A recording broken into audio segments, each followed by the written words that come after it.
Entonces les pido por favor que apaguen sus micrófonos, solo los que van a hablar, y vamos a pasar el micrófono a Claudio, quien muy gentilmente se ofreció para la oración. Vamos a rezar.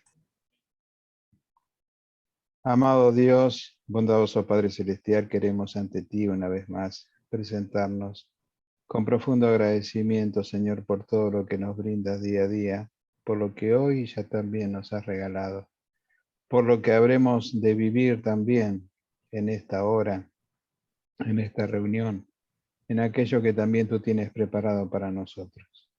Queremos agradecerte, amado Padre Celestial, también muy en especial, que Carlos Fontecchia, Señor, se siga recuperando, que haya salido todo bien.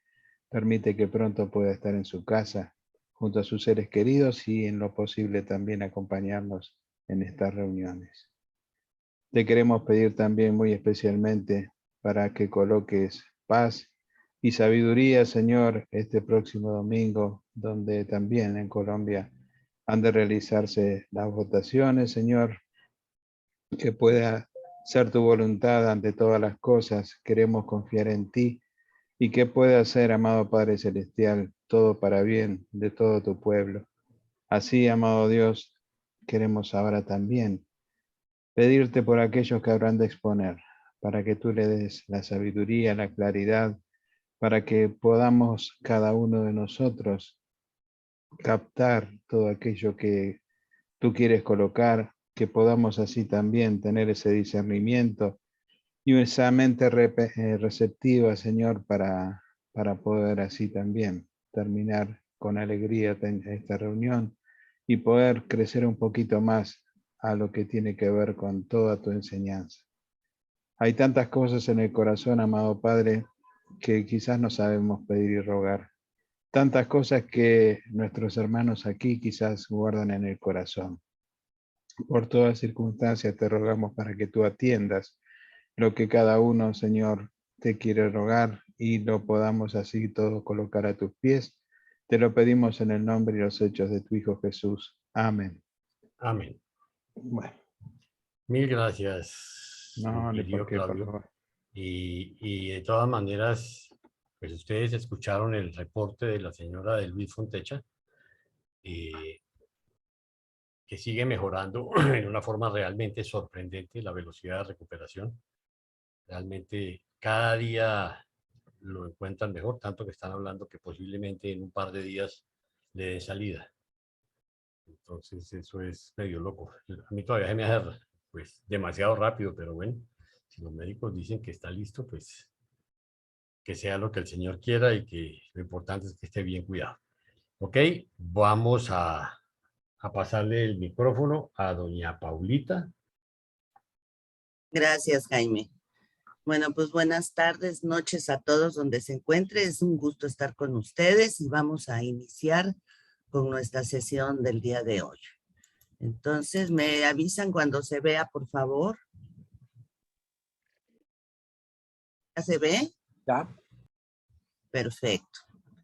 Pues muy bien. Continuando y vamos a pasar al documento 2, que es la naturaleza de Dios. Entonces, empezamos. Puesto que el concepto más elevado que el hombre puede tener de Dios está contenido dentro de la idea y el ideal humanos de una personalidad primordial e infinita. Es permisible y puede resultar útil estudiar ciertas características de la naturaleza divina que constituyen el carácter de la deidad.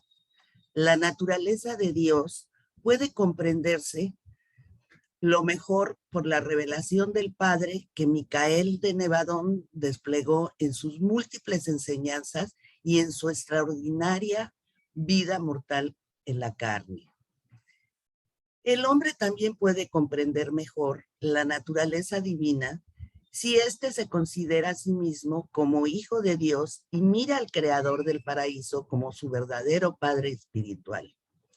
La naturaleza de Dios puede estudiarse en una revelación de ideas supremas el carácter divino puede considerarse como una representación de ideales excelsos, pero la más esclarecedora y espiritualmente edificante de todas las revelaciones de la naturaleza divina ha de hallarse en la comprensión de la vida religiosa de Jesús de Nazaret, tanto antes como después de que alcanzara plena conciencia de la divinidad.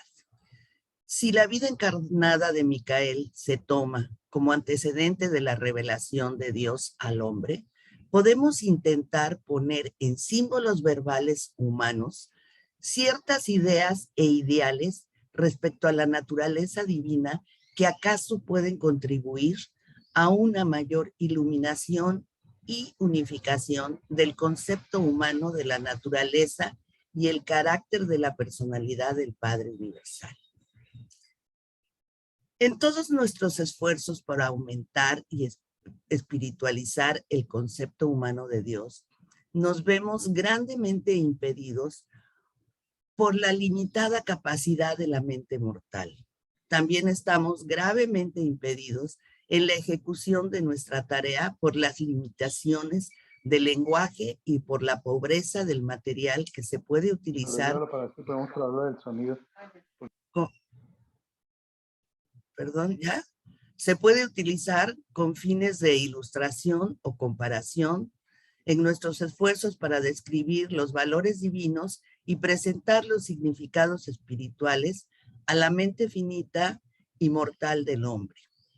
Todos nuestros esfuerzos por ampliar el concepto humano de Dios serían poco menos que inútiles, excepto por el hecho de que el ajustador otorgado del Padre Universal reside en la mente mortal y la impregna del espíritu de la verdad del Hijo Creador, dependiendo, por lo tanto, de la presencia de estos espíritus divinos en el corazón del hombre para que le asistan en la ampliación del concepto de Dios emprendido con regocijo, la ejecución de mi mandato en el sentido de intentar la descripción más amplia de la naturaleza de Dios para la mente humana. Bueno, pues este es el numeral 0 con el que damos inicio. Y creo que sería interesante entender un poquito sobre la naturaleza. ¿Qué vamos a entender de naturaleza? Porque el capítulo se llama La naturaleza de Dios. Y sacando unas definiciones, esto es lo que vamos a tratar de encontrar en este capítulo, ¿no? Por ejemplo, en general dicen que la naturaleza, o sea, sí, no la de Dios, pero ¿qué es la naturaleza?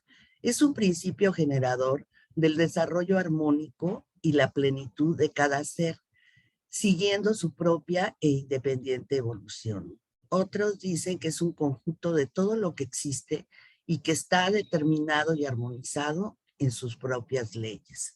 Dentro de la naturaleza también vamos a encontrar virtud, calidad o propiedades de las cosas.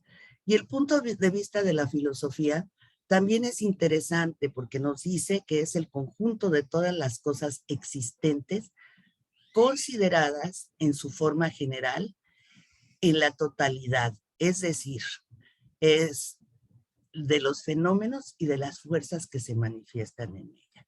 Entonces aquí, en resumen, lo que vimos en este numeral sobre la naturaleza de Dios nos dan como 3 tips muy importantes los reveladores, que dicen que a través de ellos es más fácil o más factible de comprender la naturaleza de Dios. Y uno está ubicado claramente en Micael de Nevadón y nos orientan a que vayamos a ver sus múltiples enseñanzas y su extraordinaria vida mortal en la carne. O sea, que tratemos de comprender la vida religiosa de Jesús de Nazaret. Lo vamos a ver más adelante, pero sí es el final del libro, pero realmente, si los que ya lo leyeron ya saben todas las conductas y toda esa parte de él que es un ejemplo de todo lo que sí se puede hacer. Otro punto que nos manejan es que el hombre puede comprender mejor al Creador como su verdadero Padre si se considera como un hijo de Dios, y al Creador del paraíso lo reconoce como su verdadero Padre espiritual. Y está muy bonito aquí este concepto porque te habla del Padre espiritual. Cuando realmente lleguemos al Padre, es que ya vamos a ser espíritus.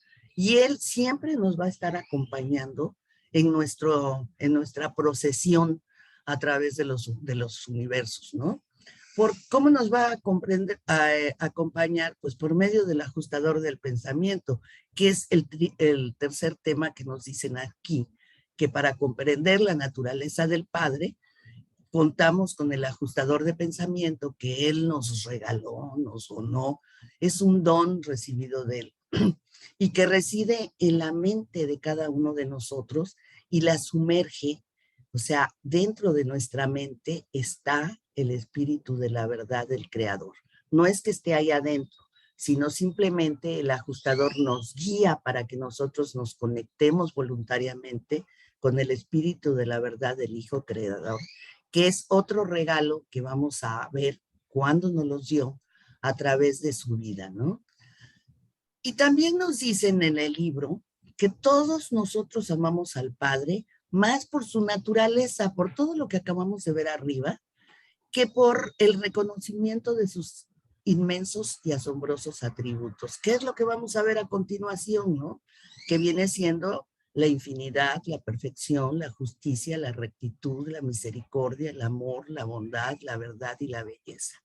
Ahorita a continuación vamos a ver esta parte y acuérdense qué es lo que estamos buscando dentro de la naturaleza. Al ser una sección muy corta, pues no creo que haya ahorita preguntas. Ya nada más están encaminados para que continúe Jaime, y después de que Jaime dé un espacio, si a esta partecita tienen alguna duda, pues apúntenla, ahorita tienen tiempo y la vemos. Entonces, pues gracias por su atención y Jaime, te cedo el micrófono. Gracias, Pablita. De nada. Ok, primero, la infinidad de Dios. En cuanto al infinito, no podemos encontrarlo. No se conocen las huellas divinas. Su comprensión es infinita y su grandeza es inescrutable. La enceguecedora luz de la presencia del Padre es tal que para sus criaturas bajas, Él aparentemente mora en la espesa tiniebla. No solo son sus pensamientos y planes inescrutables, sino que Él hace innumerables cosas grandes y maravillosas. Dios es grande, no lo comprendemos, ni puede contarse el número de sus años. ¿Habitará verdaderamente Dios en la tierra? Mirad el cielo, el universo, y el cielo de los cielos, el universo de universos, no pueden contenerlo. Cuán inescrutables son sus juicios e indescifrables sus caminos. No hay sino un Dios, el Padre infinito, quien también es un creador fiel. El creador divino es también el ordenador universal, la fuente y destino de las almas. Él es el alma suprema, la mente primordial y el espíritu ilimitado de toda la creación. El gran controlador no comete errores. Él resplandece en majestad y gloria. Dios el creador está completamente exento de temor y enemistad. Es inmortal, eterno, existente por sí mismo, divino y magnánimo. Cuán puro y hermoso, cuán profundo e insondable es el excelso antecesor de todas las cosas. El infinito es más excelente por lo que Él se imparte a sí mismo a los hombres. Es el principio y el fin, el Padre de todo propósito bueno y perfecto. Con Dios todas las cosas son posibles. El Creador eterno es la causa de las causas. A pesar de la infinidad de las maravillosas manifestaciones de la personalidad eterna y universal del Padre, Él es ilimitadamente autoconsciente de su infinidad y de su eternidad. Del mismo modo, conoce plenamente su perfección y poder. Él es el único ser en el universo, además de sus divinos coordinados, que experimenta una perfecta, propia y completa evaluación de sí mismo. El Padre satisface constante e infatigablemente la necesidad de las necesidades de las diferenciales de demanda de Él, según esta cambia de tiempo en tiempo en varias secciones de su universo maestro. El gran Dios se conoce y se comprende, es infinitamente autoconsciente de todos los atributos primordiales de perfección. Dios no es un accidente cósmico ni un experimentador del universo. Los soberanos del universo pueden emprender aventuras. Los padres de las constelaciones pueden hacer experimentos. Los líderes del sistema pueden practicar, pero el Padre Universal ve el fin desde el principio y su plan divino y su propósito eterno realmente abarcan y comprenden todos los experimentos y todas las aventuras de todos sus subordinados en todos los mundos, sistemas y constelaciones de todos los universos de sus vastos dominios. Ninguna cosa es nueva para Dios. Ningún acontecimiento cósmico le resulta una sorpresa. Él habita el círculo de la eternidad. Sus días no tienen principio ni fin. Para Dios no hay pasado, ni presente, ni futuro. Todo el tiempo es presente en cualquier momento dado. Él es el grande y el único yo soy. El Padre Universal es absolutamente y sin cualificaciones infinito en todos sus atributos.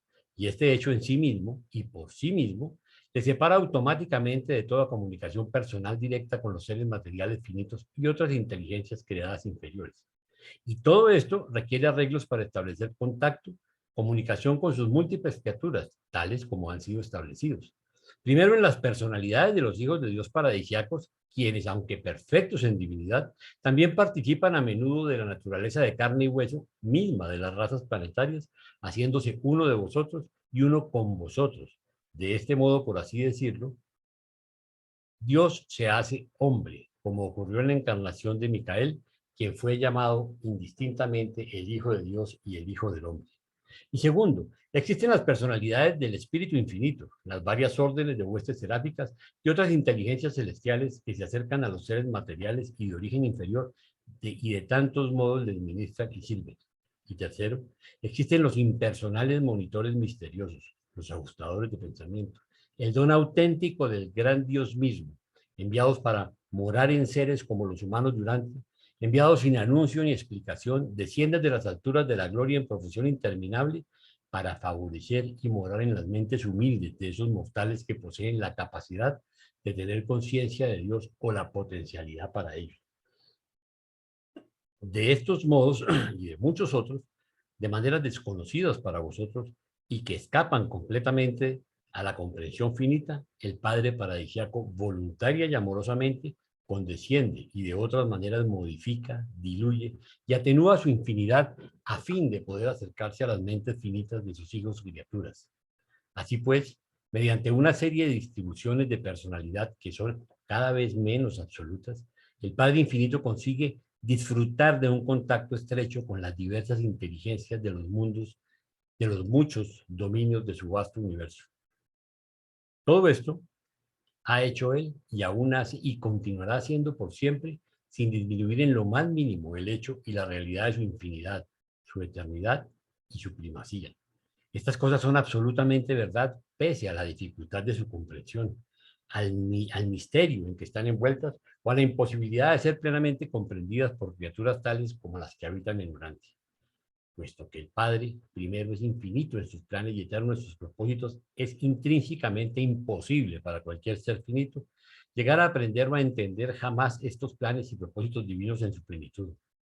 El hombre mortal puede atisbar los propósitos del Padre solo de cuando en cuando, aquí y allá, según se revelan en relación con el desenvolvimiento del plan de ascensión de la criatura en sus niveles sucesivos de progresión en el universo. Aunque el hombre no puede abarcar el significado de la infinidad, el Padre Infinito con seguridad comprende plenamente y abraza amorosamente toda la finitud de todos sus hijos en todos los universos. El Padre comparte la divinidad y la eternidad con gran número de seres elevados del paraíso, pero nos preguntamos si la infinidad y la consiguiente primacía universal las comparta plenamente con otros que no sean sus asociados coordinados de la Trinidad del paraíso. La infinidad de la personalidad debe, por fuerza, abarcar toda la finitud de la personalidad.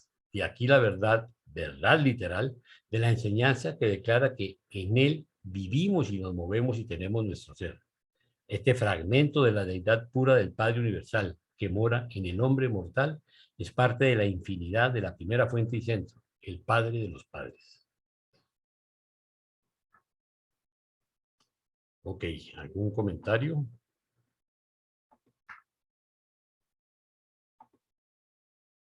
No todos al tiempo. A ver, Claudia. No se te Conecta tu oye. micrófono, Claudia. Te oyes mejor con el micrófono conectado. No, pero yo no iba a preguntar, yo no levanté la mano, alguien más, Ya. perdón. No, yo. ¿Puedo seguir? Ah, No, Claudia, es que somos Claudia Claudias, Marín. perdón. Sí. Ah, sí. Dale, Ah, Claudia. somos claro. Dale. Sí. Bueno, no, pues esto es ignorancia absoluta, pero es que yo en el 2.1.4, los soberanos del universo pueden emprender aventuras, los padres de las constelaciones hacer experimentos, los líderes del sistema practicar. Se pueden equivocar, Claro. experimentos. Bueno, entonces, o sea, tienen libre albedrío. Claro. Claro. Virgen Santa, pues Es entonces una de ahí las sí vivimos en la cuerda características. floja. Ahí sí ya Acuérdate que es una de las me- características aún de las deidades, el libre albedrío. ¿Sí? Es un don que da el Padre. Pero el padre los deja que se equivoquen y que tal que lleguen aquí, pues, o A a ver, un planetica. lo que pasa es que esas equivocaciones a veces son desaciertos en determinadas condiciones.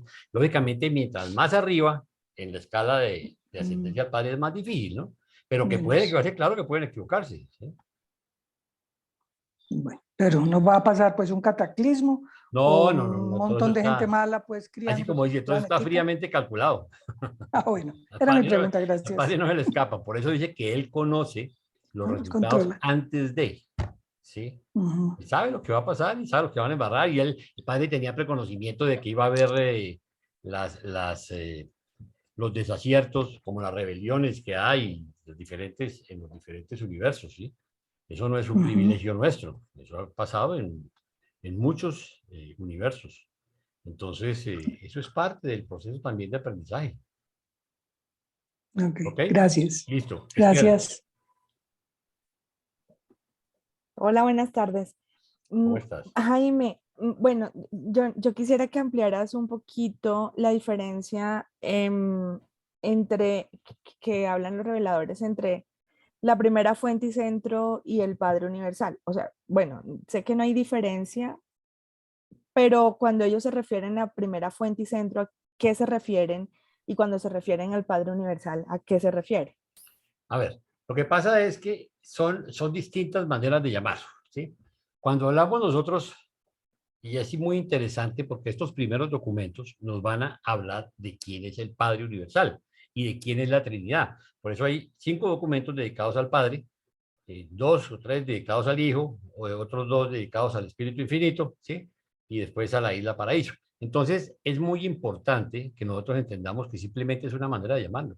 Lo que pasa es que, y lo vamos a ver en esta unidad, cómo nos habla que el mejor título que le podemos dar a la primera fuente y centro es Padre. No tendríamos una mejor manera de definirlo, ¿sí? Entonces, si tú lo ves estructuralmente, en lugar de decir la Trinidad, Padre, Hijo y Espíritu Infinito, están diciendo primera fuente y centro, segunda fuente y centro y tercera fuente y centro. ¿Correcto? Pero no es más que una nomenclatura para efectos administrativos, mientras que el Padre, la definición de Padre, es una definición tal vez más clara para nosotros en cuanto a cercanía, en cuanto a amor, en cuanto a esa relación personal. Si yo te digo a ti que tu relación con la primera fuente y centro es algo como muy frío, ¿no? De por sí acercarnos al Padre no es fácil, ¿sí? Mientras tú no logras establecer un contacto con tu ajustador, porque venimos acostumbrados de unas creencias etéreas, ¿no? El viejito gordo y bravo que está encima de una nube, ¿sí? Y realmente no tenemos nosotros una imagen real de quién es Dios. Entonces, la primera definición que nos dan es el Padre, nuestro Padre. ¿Ok? No sé si eso te quede claro. Bueno, es que tenía entendido que cuando ellos llaman y hacen claramente la distinción entre primera fuente y centro y la distinción entre padre, porque tenía entendido que cuando llaman padre es una de las tantas características de la primera fuente y centro, o no sé, yo lo interpretaba de esa manera. Entonces, no es indistinto, o sea, no es que un nombre más llamar padre o primera fuente y centro. Entendía que primera fuente y centro es más, son las características generales pues de Dios y el padre pues era una característica pues de papá. Pues es que es la más importante, la relación Sí. nuestra, ¿sí? Porque es que si yo me pongo a hablarte de las características administrativas de la primera fuente y centro, pues no nos alcanza la vida y finalmente no entendemos. Va a ser mucho más difícil de entender, ¿sí? Que si yo te hablo de tu papá, de la relación con ese padre, una relación personal. Claro, Jaime, pero sí, claramente en algunas partes los reveladores sí hacen referencia a la primera fuente y centro, o sea, Sí, que ya claro. ahí le quitan el título de padre y ya le colocan una connotación un poco más amplia, creería yo, no sé. Bueno, gracias. A ver, ahorita entre todos vamos a aclarar. A ver, Claudio. Sí, ¿qué tal? Muy buenas tardes. Eh, yo, bueno, estaba deduciendo mientras podía leer que ese ajustador de pensamiento que cada uno de nosotros tenemos y en nuestro ascenso espiritual hasta que tenemos esa fusión y hasta que llegamos a ser finalistas y tenemos ese abrazo con el Padre, ese ajustador de pensamiento queda en nosotros. O sea, nosotros seremos espíritu, pero también fusionados con ese ajustador, con ese pedacito del Padre. Y bueno, el Padre es infinito y tiene la capacidad de partirse en millones y millones de pedacitos de ajustadores de pensamiento para cada uno de los seres mortales. ¿Es así? Así es. Muchas gracias. Pepe. Buenas tardes a todos.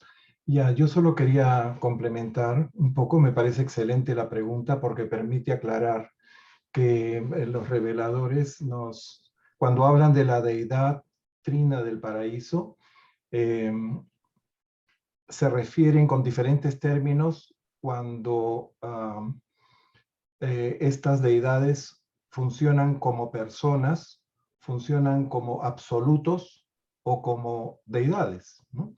En la Trinidad son deidades, pero en cuanto a fuentes y centros, primera, segunda y tercera fuentes y centros funcionan como absolutos. Y cuando nos referimos a Dios, el Padre Universal, nos estamos refiriendo a la persona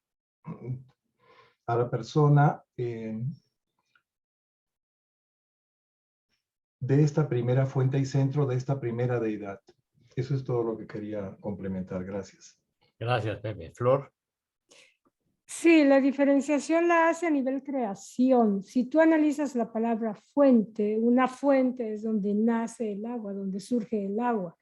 De igual manera, la primera fuente es el origen de todo, absolutamente todo. Entonces, cuando hablan de origen como materia, como creación en todas sus facetas, el Padre es la primera fuente y centro, porque de él brota todo lo que va a existir. Eso no más quería decir. Es la diferenciación. Gracias, Flor. Marinet. Bueno, yo quería leer algo cortico del prólogo. Dice, Dios Padre Universal es la personalidad de la primera fuente y centro. Y más adelante dice, la primera fuente y centro está relacionada con el universo de las siguientes maneras. 1, las fuerzas de gravedad. 2, las fuerzas de la mente. 3, las fuerzas del espíritu. 4, la capacidad ilimitada. 5, la capacidad ilimitada para la acción de la deidad y para respuesta de infinidad. 6 para los dos absolutos. Y 7, aquí es donde viene la diferencia entre la primera fuente y centro y el Padre Universal, es la personalidad potencial de un ser moral evolucionario o de cualquier otro ser moral, está centrada en la personalidad del Padre Universal. O sea que la diferencia es que el Padre Universal es la personalidad de la primera fuente y centro. Gracias, Marinet. Pablo. Gracias. Buenas noches, disculpe que haya llegado tarde, apenas escuché un poquito de qué se trata, no escuché la pregunta, pero por las respuestas entré en contexto. Quería aportar lo siguiente. Dios es Padre de todos los seres, de todas las personalidades, pero por ejemplo, cuando nos relacionamos a Él con el paraíso, no podemos decir que Dios es el Padre del paraíso. Es el origen, por supuesto, del paraíso.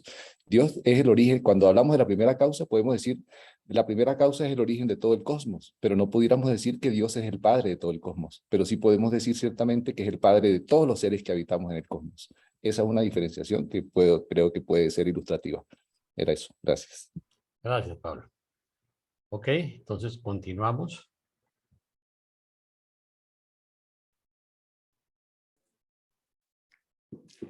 Mira el número 2. Sí. Vamos a compartir. Parece que ahora sí lo puedo compartir. Perfecto. Excelente. Bueno, ¿lo ven todos? La perfección eterna del Padre.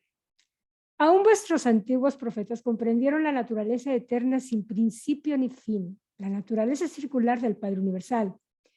Dios está literal y eternamente presente en su universo de universos. Él habita el momento presente con toda su majestad absoluta y su eterna grandeza. El Padre tiene vida en sí mismo y esta vida es vida eterna. A través de las edades eternas ha sido el Padre quien da a todos vida. Hay una infinita perfección en la integridad divina. Yo soy el Señor, yo no cambio. Nuestro conocimiento del universo de los universos revela no solo que Él es el Padre de las luces, sino también que en su dirección de los asuntos interplanetarios no hay variabilidad ni sombra de mutación. Él declara el fin desde el principio. Él dice, mi parecer perdurará, haré todo lo que me complazca, según el propio propósito que me propuse en mi Hijo. Así son pues los planes y propósitos de la primera fuente y centro, como Él mismo, eternos, perfectos y como siempre inmutables. Aquí está hablando de un origen, primera fuente y centro, que en Él confluyen y se controla el controlador, también lo van a escuchar, todo lo que es el gran universo, la gran creación. Él es el origen, la primera fuente, el primer origen de todo. Bueno, nada más hay un origen. Para una finalidad de integridad y una perfección de plenitud en los mandatos del Padre, todo lo que Dios hace será para siempre. Nada se le puede agregar ni quitar. El Padre Universal no se arrepiente de sus propósitos originales de sabiduría y perfección. Sus planes son firmes, su parecer inmutable, mientras que sus acciones son divinas e infalibles. 1000 años antes, delante de sus ojos, son como el día de ayer que pasó y como una de las vigilias de la noche. La perfección de la divinidad y la magnitud de la eternidad están por siempre más allá de la plena comprensión de la mente circunscrita del hombre mortal. O sea, igual va a ser difícil para nosotros poder entender esa magnitud. Tal vez parezca que las reacciones de un Dios inmutable en la ejecución de su eterno designio varían de acuerdo con la actitud cambiante y las mentes volubles de sus inteligencias creadas, es decir, que pueden variar aparente y superficialmente, pero debajo de la superficie y más allá de todas las manifestaciones externas, se mantiene presente el propósito inmutable, el plan sempiterno del Dios eterno. Allá en los universos, la perfección ha de ser necesariamente un término relativo, pero en el universo central y especialmente en el paraíso, la perfección no está diluida. En ciertas fases llega a ser absoluta. Las manifestaciones de la Trinidad varían la exposición de la perfección divina, pero no la atenúan. La perfección primordial de Dios no consiste en una rectitud asumida, sino más bien en la perfección inherente de la bondad de su naturaleza divina. Él es final, completo y perfecto. No hay cosa que falte en la belleza y perfección de su carácter recto. El esquema entero de las existencias vivientes en los mundos del espacio se centra en el propósito divino de elevar a todas las criaturas volitivas al alto destino de la experiencia de compartir la perfección paradisíaca del Padre.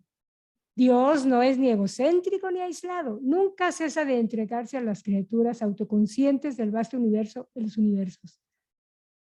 Dios es eterna e infinitamente perfecto. No puede personalmente conocer la imperfección como experiencia propia, pero sí comparte la conciencia de la entera experiencia de imperfección de todas las criaturas forcejeantes de los universos evolutivos de todos los hijos creadores paradisíacos. El toque personal y liberador del Dios de la perfección sobrecoge el corazón y envuelve la naturaleza de todas esas criaturas mortales que han ascendido al nivel universal de discernimiento moral. De esta manera, así como mediante los contactos de la presencia divina, el Padre Universal participa realmente en la experiencia de la inmadurez y la imperfección en la carrera evolutiva de todos los seres mortales en todo el universo. ¿Qué nos están diciendo aquí? Que nuestro Padre vive con nosotros nuestra imperfección. La perfección es nuestra meta al futuro, pero ahorita Él a través de su ajustador, vive con nosotros nuestro día a día. Él está con nosotros. Entonces, me llama la atención porque si hacemos un berrinche, híjole, nuestro Padre lo está viviendo con nosotros. Entonces, hay que cuidar todo el tiempo, pensar que nuestro Padre está viviendo con nosotros nuestra experiencia de vida inmadura por nuestra característica planetaria, pero es nuestra vida y es lo más valioso que tenemos, nuestra experiencia. Las limitaciones humanas, el mal potencial, no son parte de la naturaleza divina. Esto es muy interesante. Pero la experiencia mortal con el mal y todas las relaciones del hombre con ello son ciertamente una parte de la autorrealización en constante expansión que tiene Dios en los hijos del tiempo, criaturas de responsabilidad moral que han sido creadas o evolucionadas por cada hijo creador que sale del paraíso. Fíjense qué importante es esto. Pero la experiencia mortal con el mal y todas las relaciones del hombre con ello son ciertamente una parte, y quizá aquí respondemos alguna de las preguntas tuyas, Claudia, son parte de la autorrealización en constante expansión en los universos. Bien, dejo de compartir. Sí, Esther, adelante.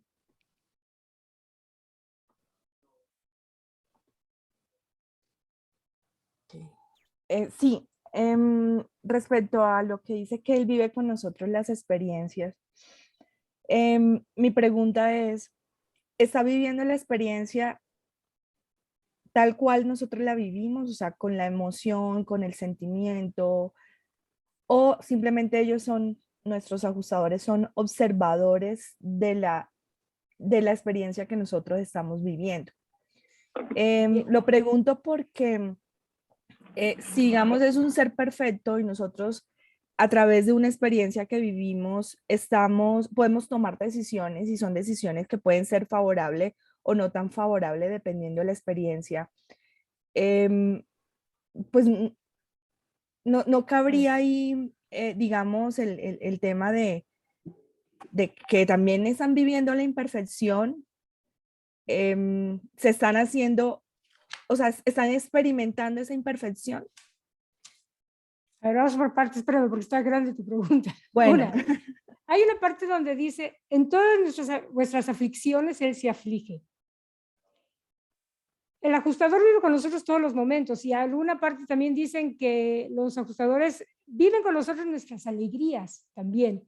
¿Eso qué significa? O sea, acuérdate que Dios como origen es existencial, como está allá, pero la parte de la experiencia la vive con nosotros a través del ajustador. Entonces, todo lo que hacemos, claro, o sea, respetando él nuestro libre albedrío, porque la segunda parte de tu comentario era respecto a las cosas que decidimos o hacemos, algo así.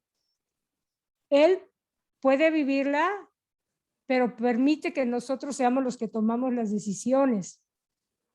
O sea, Él sabe a dónde tenemos que llegar. Por eso dice, Él conoce el fin desde el principio. Pero en el ínter, la cantidad de cosas que decidimos o no decidimos, lo hacemos, eso nos permite Él a nosotros ir fabricando nuestro propio destino. Él marca la pauta, es un poquito, bueno, ya lo vamos a ver porque lo explican muy bien después. Pero sí, Él vive, Él en todas nuestras aflicciones, vas a tener eso, Él se aflige, o sea, yo creo que Él quisiera vernos a todos contentos, animados, siguiendo adelante, con coraje, con valentía, eso es lo que Él quisiera, ¿no? Pero pues depende de nosotros estar en esa posición. Se me ocurre otra pregunta.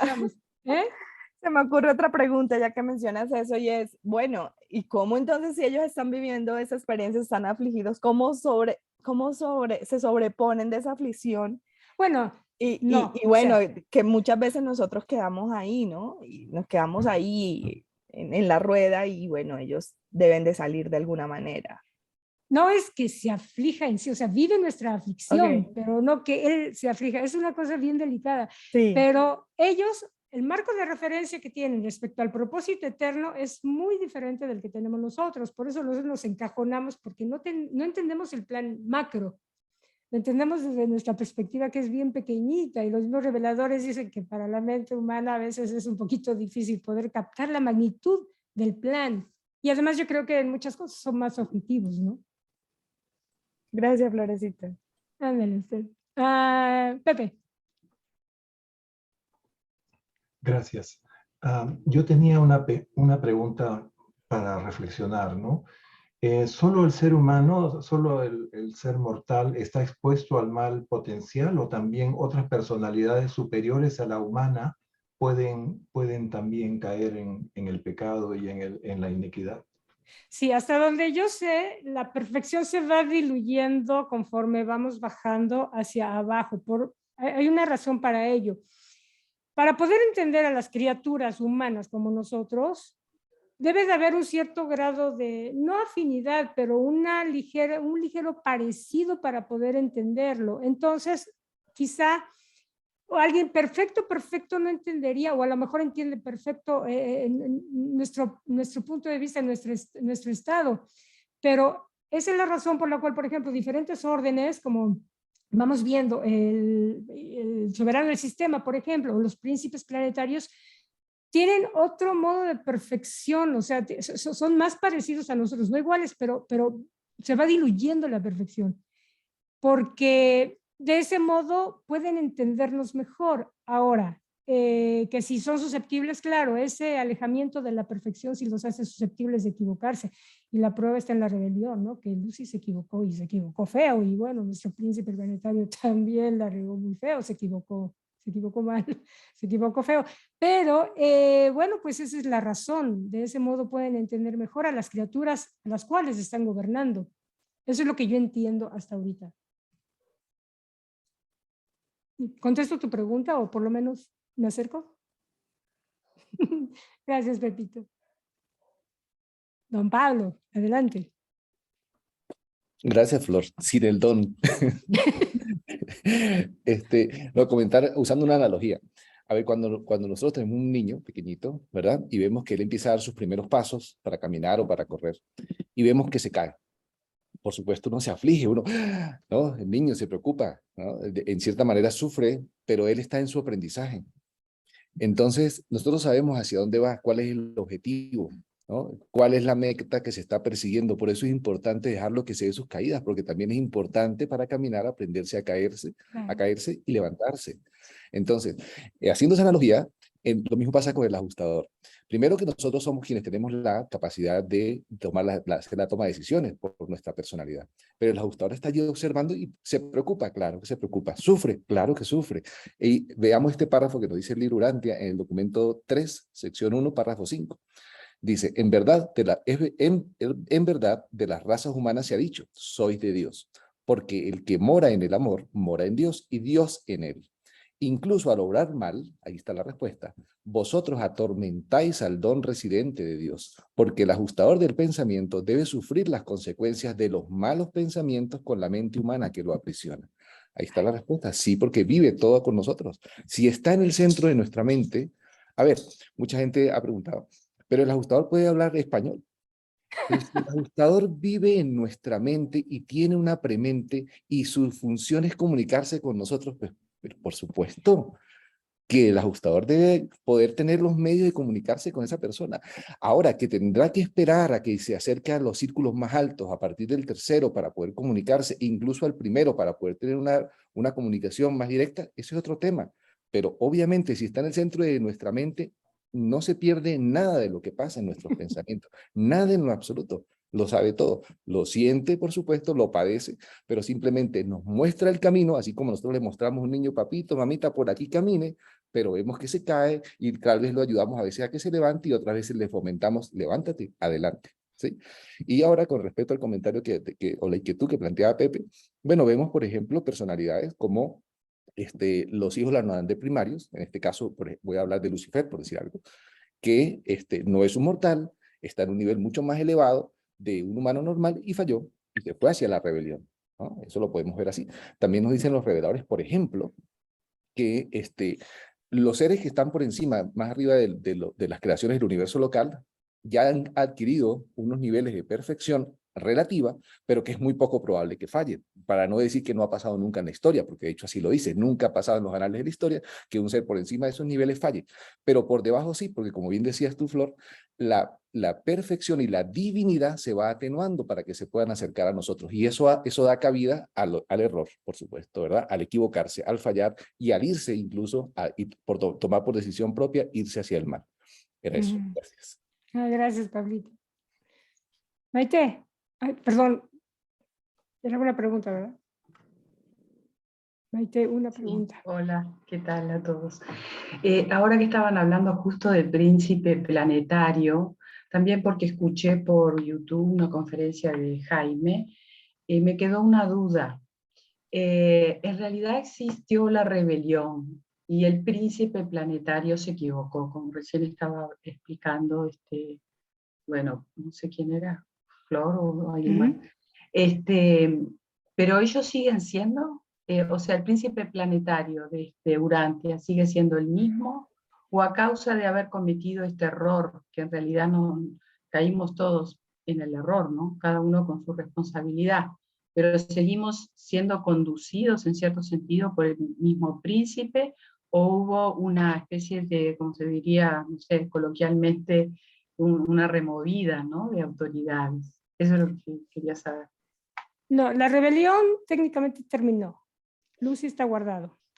Y el príncipe planetario fue depuesto. Actualmente quien ocupa el puesto de príncipe planetario es Micael de Nevadón, a partir de su autootorgamiento, y está como vicerregente Maquiventa, que probablemente él pudiera tomar, según plantean los reveladores, el puesto de príncipe planetario, pero aparentemente no se ha llevado ahorita, hasta este momento, hasta donde yo sé, no ha habido un cambio de poderes, pero el príncipe Caligastia ya no tiene el poder de actuar, al menos con quien tiene ajustadores del pensamiento.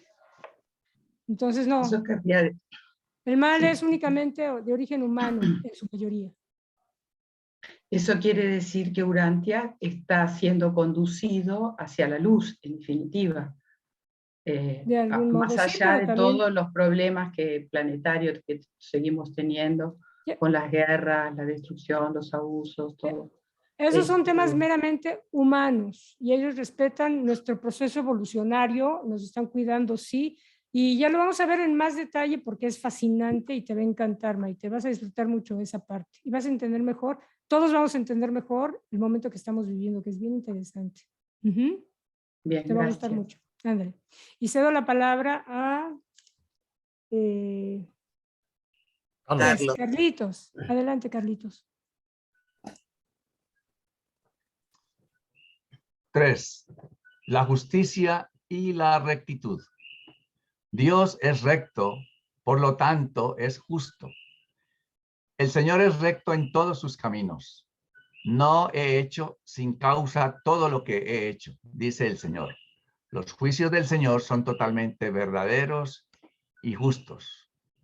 Las acciones y realizaciones de sus criaturas no pueden influir la justicia del Padre universal, porque no hay iniquidad en el Señor nuestro Dios, ni favoritismo de personas, ni aceptación de ofrendas, en cierta forma sobornos, para que haga lo que nosotros queremos, como estamos acostumbrados en este mundo. Allá no ocurre nada de eso. Cuán fútil, es decir, cuán inútil, cuán pérdida de tiempo, hacer apelaciones infantiles, pueriles, a semejante Dios para modificar sus inmutables decretos, de manera que podamos evitar las consecuencias justas de la operación de sus sabias leyes naturales y sus rectos mandatos espirituales. No os engañéis, no es posible mofarse de Dios, porque lo que el hombre siembra, eso también segará. Pero es verdad que aún al cosechar con justicia el fruto de las maldades, cosechar con justicia el fruto de las maldades, esta justicia divina siempre está atemperada por la misericordia. La sabiduría infinita es el eterno árbitro que determina las proporciones de justicia y misericordia que se repartirán en cualquier circunstancia dada. El mayor castigo, y en realidad no es un castigo, es una inevitable consecuencia de la maldad y la rebelión deliberada contra el gobierno de Dios, es la pérdida de la existencia como súbdito individual de ese gobierno. El resultado final del pecado a sabiendas, y importante esto, el pecado a sabiendas, es la aniquilación. En el último análisis, tales individuos identificados con el pecado se destruyen a sí mismos al tornarse completamente irreales por su identificación con la iniquidad. Sin embargo, la desaparición de hecho de tales criaturas siempre se posterga hasta que se haya cumplido plenamente con los requisitos vigentes de la justicia en el universo que haya ocurrido, ¿verdad? En ese universo. La cesación de la existencia suele decretarse durante la adjudicación dispensacional o de edad del reino de los reinos. En los mundos tipo Urantia ocurre al final de una dispensación planetaria. Es decir, que si leemos lo que está en azul, quedaría: la cesación de la existencia suele decretarse al final de una dispensación planetaria acá en Urantia. La cesación de la existencia se puede decretar en tales casos por la acción coordinada de todos los tribunales de jurisdicción, desde el concilio planetario hasta los tribunales de juicio de los ancianos de los días, pasando por las cortes del Hijo Creador. El mandato de disolución se origina en los tribunales superiores del superuniverso, después de una confirmación ininterrumpida del proceso que comenzó en la esfera de residencia del malhechor. Y luego, cuando la sentencia de extinción ha sido confirmada en lo alto, la ejecución es llevada a cabo por la acción directa de esos jueces que residen y funcionan en los centros de gobierno del superuniverso.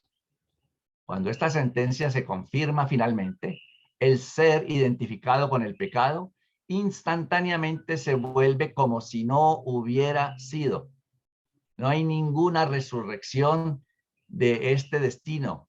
Es perdurable y sempiterno, es decir, perpetua. No tiene vuelta atrás. Los factores de identidad de la energía viviente se resuelven mediante las transformaciones del tiempo y las metamorfosis del espacio en los potenciales cósmicos de los cuales emergieron anteriormente.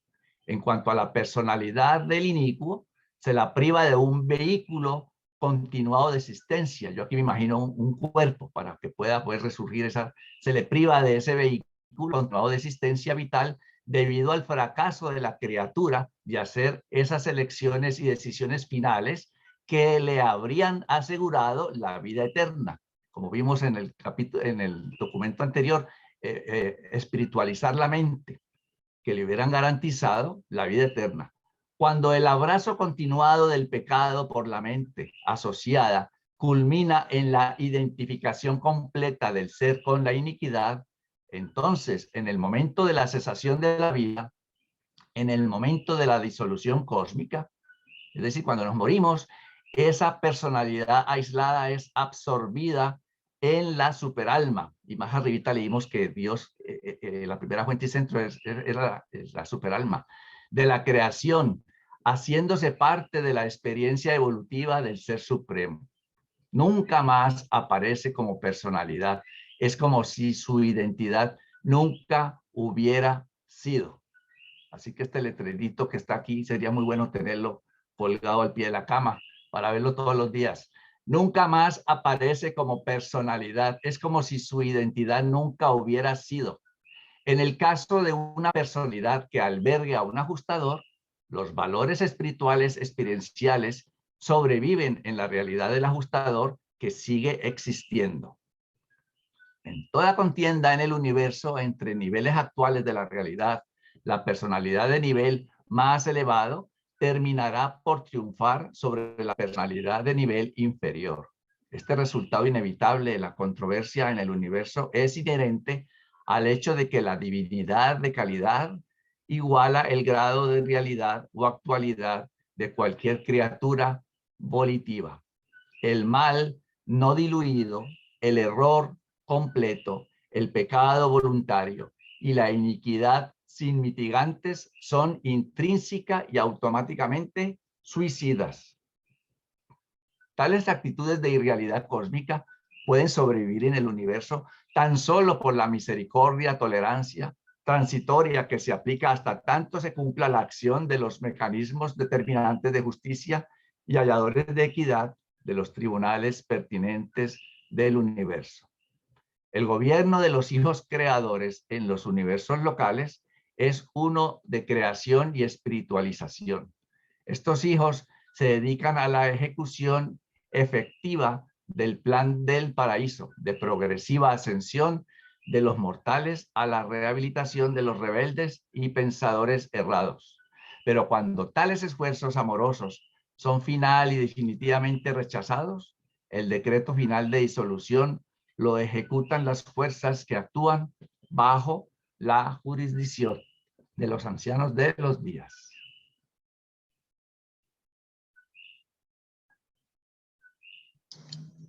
Así que, como dicen por ahí, más clarito, no canta un gallo. Así mismo es. Si hay algún comentario, alguna pregunta.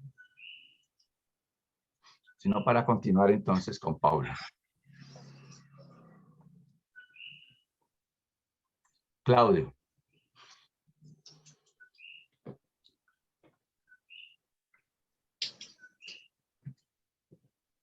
Sí, perdón.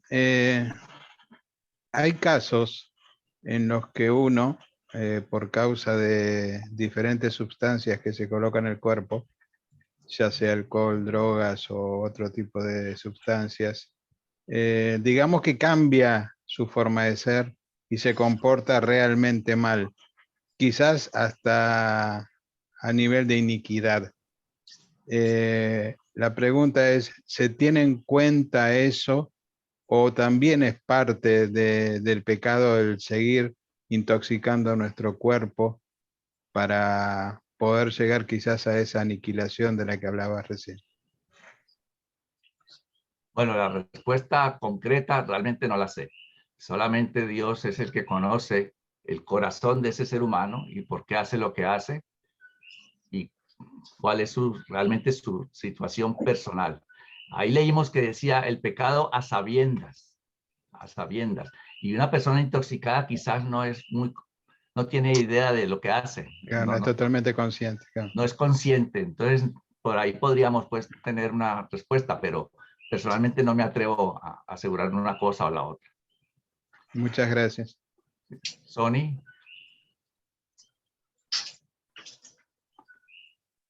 Sí, buenas tardes. Buenas tardes. Yo quisiera que me explicase un poquito lo que es la dispensación planetaria, porque yo soy nueva en todo esto y apenas estoy asimilando, entendiendo un poco. Y también, ¿qué hay de aquellas personas que en su vida, digamos, nunca se les ha hablado en cuestión de todo esto que habla el libro de Urantia, que quizás tampoco nunca han tenido la oportunidad de leer la Biblia, de conocer más de Dios, como en ciertos países que ya sabemos que no se les permiten, y pues que se van de este mundo y no saben más nada? ¿Qué hay de esas personas? Esta pregunta yo quisiera pasarla para alguien que conozca mejor. Jaime, por favor. Sí. A ver, son dos preguntas, ¿sí? Una, lo de la dispensación planetaria. Te estás adelantando, pero te voy a responder. La dispensación planetaria es cuando hay una adjudicación, cuando hay una resurrección, ¿sí? Hay diferentes clases de resurrecciones. Cada vez que hay una resurrección, ¿sí? Las personas son evaluadas y se sabe si pasaron el año o no lo pasaron. Pongámoslo de esta manera, que eso ya lo estudiaremos oportunamente cuando lleguemos a esos documentos. Ahora, en relación a las personas que no tuvieron conocimiento, quiero que tengas algo muy claro. Para pecar hay que tener conocimiento. El pecado es un comportamiento, es una acción en contra del conocimiento de unos principios, de X cosas, ¿sí? Tú sabes que algo está mal y lo haces, entonces lo haces a conciencia de que está mal. Ahí hay pecado. De lo contrario, son desaciertos, son faltas. Ahora, mira, Sony, y para todas las personas que comienzan, no te preocupes. que si hay algo claro y si hay algo que nos da tranquilidad, es que los encargados de administrar justicia lo hacen de una forma perfecta. Esto es tan cierto que ni siquiera Miguel, o sea, ni siquiera Jesús como Dios, ¿sí?, participa de esa decisión. Eso va mucho más allá, eso llega hasta el tribunal. Imagínate que tiene que pasar por el consejo, digamos, planetario, después pasa al de la constelación, después pasa al del universo local y después pasa a los distintos estamentos hasta que llega a los ancianos de los días, que son los regentes del superuniverso y son los únicos que decretan la extinción. Entonces, para que a una persona le decreten la extinción, ¿sí?, o sea, que digamos sería el equivalente a lo que nosotros llamamos la condenación, ¿sí?, en las religiones de diferentes tipos. Eso ha pasado por unos filtros que no te preocupes. Los seres que toman las decisiones tienen un conocimiento exacto, inclusive de tus condiciones sociales, ambientales, genéticas, o sea, de una cantidad de información que nosotros no tenemos la más remota posibilidad de conocer. Por eso se nos dice que no juzguemos, que nosotros no tenemos elementos de juicio para juzgar a nadie.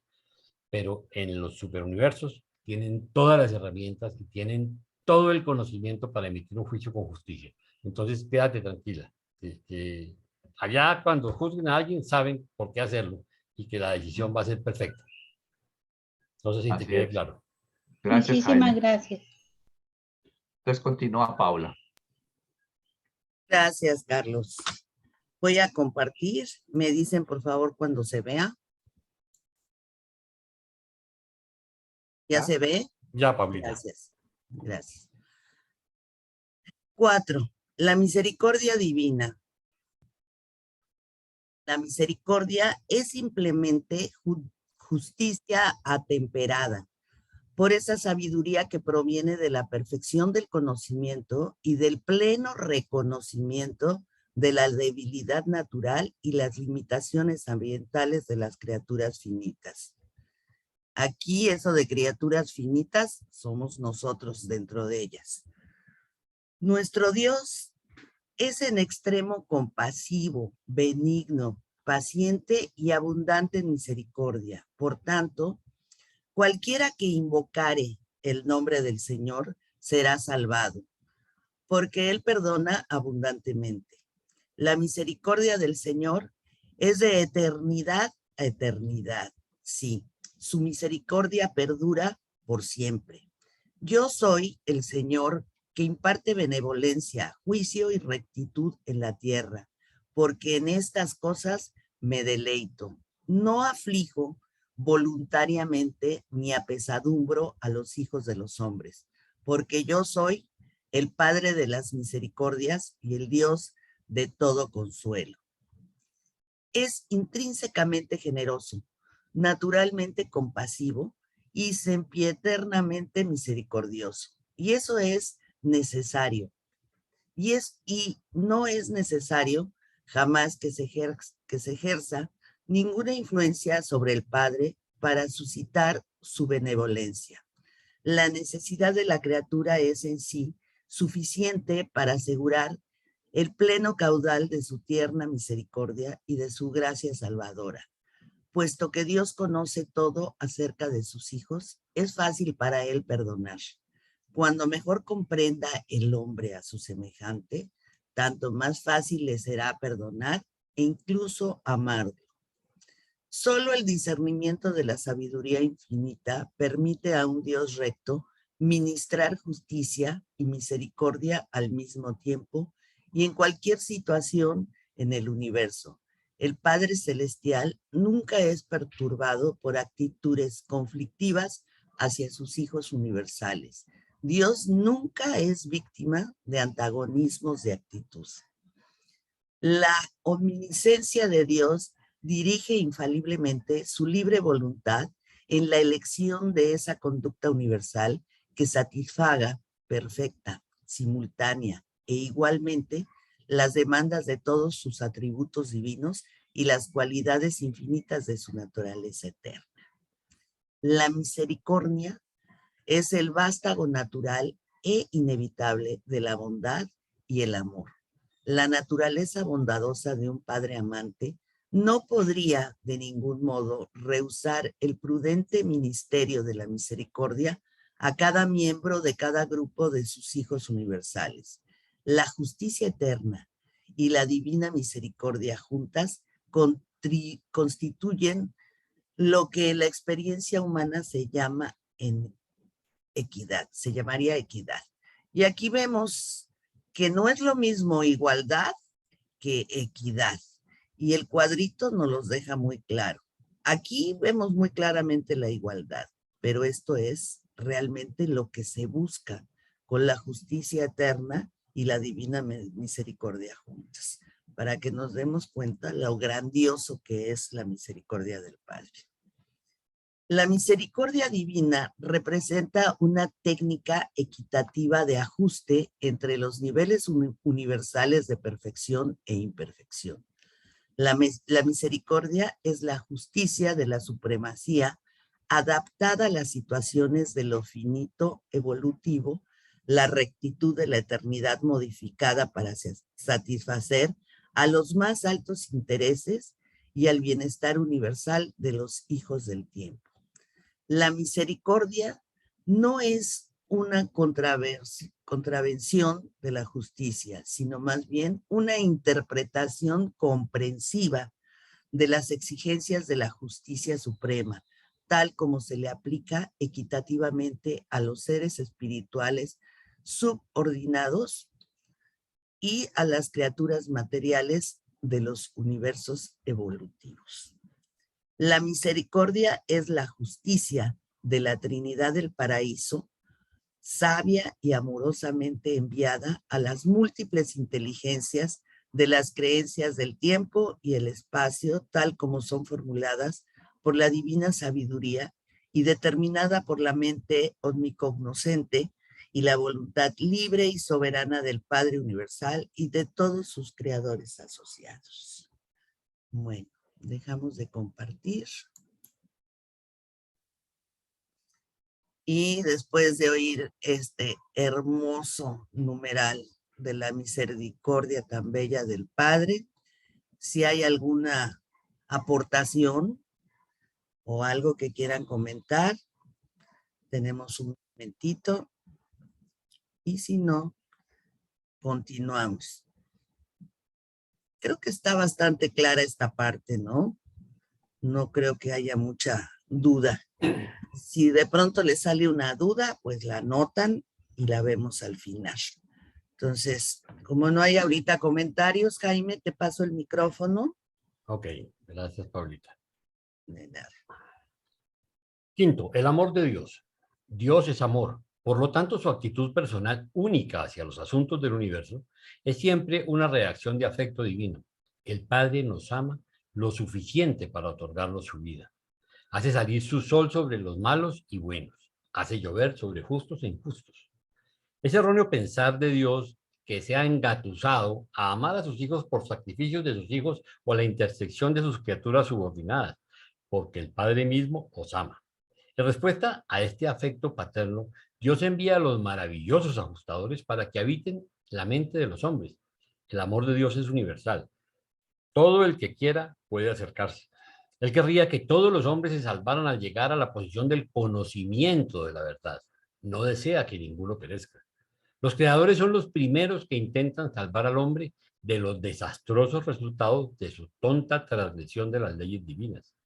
El amor de Dios por naturaleza es por naturaleza un afecto paternal. Por consiguiente, a veces nos disciplina por nuestro propio bien para que podamos ser partícipes de su santidad. Incluso durante vuestras pruebas más duras, recordad que en todas nuestras aflicciones Él se aflige con nosotros. Dios es divinamente generoso con los pecadores. Cuando los rebeldes retornan a la rectitud, se los recibe misericordiosamente, porque nuestro Dios perdonará abundantemente. Yo soy aquel que borra vuestras transgresiones por mi propio bien y no recordaré vuestros pecados. He aquí el gran amor que el Padre nos dona para que nos llame hijos de Dios, para que se nos llame hijos de Dios. Después de todo, la mayor prueba de la bondad de Dios y la razón suprema para amarlo es el don del Padre que mora en ti, el ajustador, que tan pacientemente aguarda la hora en que ambos os volváis eternamente uno. sea, que haya fusión. Aunque no puedes encontrar a Dios mediante la búsqueda, si te sometes a la dirección del Espíritu residente, serás guiado infaliblemente, paso a paso, vida tras vida, universo tras universo, edad tras edad, hasta encontrarte finalmente en la presencia de la personalidad del Padre Universal del Paraíso. Cuán irrazonable es que no adoréis a Dios, porque las limitaciones de la naturaleza humana y los impedimentos de vuestra creación material no os permiten verle. Entre vosotros y Dios hay una gran distancia, espacio físico, que debe ser atravesada. También hay una enorme diferencia espiritual que salvar, pero a pesar de todo lo que física y espiritualmente os separa de la presencia personal y paradisíaca de Dios, deteneos y ponderad el hecho solemne de que Dios vive dentro de vosotros, que Él, a su manera, ya ha salvado tal diferencia. Ha enviado de sí mismo su Espíritu para que viva en vosotros y bregue con vosotros en pos de vuestra carrera universal eterna. Me parece fácil y agradable adorar a quien es tan grande y al mismo tiempo tan afectuosamente dedicado al ministerio de elevar a sus criaturas humildes. Amo naturalmente a quien es tan poderoso en la creación y en su control y sin embargo tan perfecto en la bondad y tan fiel en la amante benevolencia que constantemente nos envuelve. Pienso que amaría a Dios del mismo modo si no fuera tan grande y poderoso, puesto que es tan bueno y misericordioso. Todos nosotros amamos al Padre más por su naturaleza que en reconocimiento de sus asombrosos atributos. Cuando observo a los hijos creadores y sus administradores subordinados luchando tan valientemente con las múltiples dificultades del tiempo inherentes a la evolución de los universos del espacio, descubro que abrigo por estos gobernantes menores de los universos un afecto grande y profundo. Después de todo, pienso que todos nosotros, incluso los mortales de los dominios locales, amamos al Padre Universal y a todos los demás seres divinos o humanos, porque discernimos que estas personalidades nos aman sinceramente. La experiencia de amar es buena. La experiencia de amar es, en buena parte, una respuesta directa a la experiencia de ser amado. Sabiendo que Dios me ama, debo seguir amándole por sobre todas las cosas, aunque Él se despojara de todos sus atributos de supremacía, ultimidad y absolutez. El amor del Padre está con nosotros ahora y a través del círculo sin fin de las edades eternas. Al ponderar sobre la naturaleza amante de Dios, solo hay una reacción razonable y natural de la personalidad: amar cada vez más a vuestro hacedor. Otorgar a Dios un afecto análogo al de un niño para con su padre terrenal, porque como un padre, un verdadero padre, un padre sincero ama a sus hijos, así ama el Padre Universal y por siempre procura el bienestar de sus hijos e hijas creados. Pero el amor de Dios es un afecto paterno inteligente y previsor. El amor divino funciona en la asociación unificada con la divinidad, con la divina sabiduría y con todas las otras características infinitas de la naturaleza perfecta del Padre Universal. Dios es amor, pero el amor no es Dios. La mayor manifestación del amor divino para con los seres mortales es la dádiva de los ajustadores de pensamiento, pero vuestra mayor revelación del amor del Padre se ve en la vida de otorgamiento de su Hijo Micael, que vivió en la tierra el ideal de una vida espiritual. Es el ajustador residente quien individualiza el amor de Dios para cada alma humana. A veces casi me angustia haberme obligado a describir el afecto divino del Padre Celestial por sus hijos universales mediante el empleo del símbolo verbal humano amor. Este término, si bien connota el concepto más elevado de las relaciones mortales con respeto y devoción del hombre, frecuentemente define tantas relaciones humanas completamente innobles e inmerecedoras de ser expresadas por una palabra que se usa también para indicar el afecto incomparable del Dios viviente por sus criaturas universales. Qué pena que yo no pueda hacer uso de un término excelso y exclusivo que transmita a la mente del hombre la verdadera naturaleza y el significado exquisitamente bello del afecto divino del Padre del Paraíso. Cuando el hombre pierde de vista el amor de un Dios personal, el reino de Dios se convierte meramente en el reino del bien. Pese a la unidad infinita en la naturaleza divina, el amor es la característica dominante de todas las relaciones personales de Dios con sus criaturas. Ok, comentarios.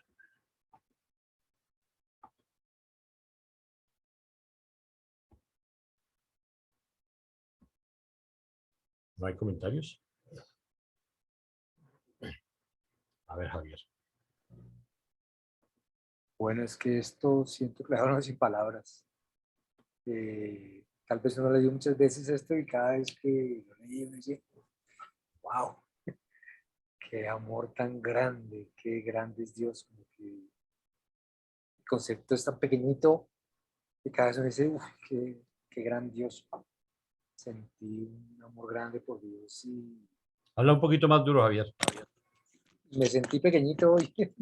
Me sentí pequeñito ante tanto amor.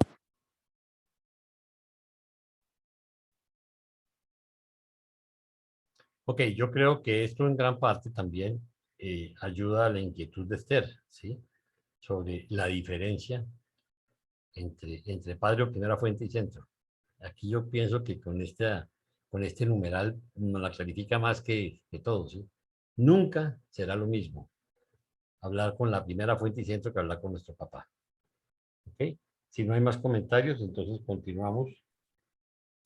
Jaime, yo solo quería aportar una cosita más, A ver, Martica. y es en relación a unas inquietudes que me han planteado algunos estudiantes, y es como, ¿por qué no se han detenido ustedes a hacer un resumen como del prólogo y conceptos complejos?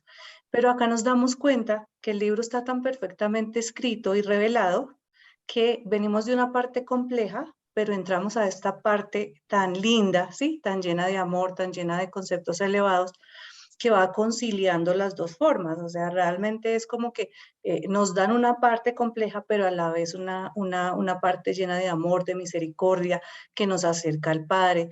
Con la parte compleja se nos amplía como el discernimiento, la mentalidad, y con esta realmente como que fluye la lectura. Entonces, a mí me parece que concilia las dos partes, y pues para aquellas personas que me han planteado eso, pues yo creo que se les hace más entendible estas partes, porque no todo el libro es complejo, y tampoco todo libro, tampoco todas las partes del libro son supremamente fáciles de comprender. Entonces, que está tan bien escrito y tan bien dictado que concilia las dos partes para nuestro aprendizaje.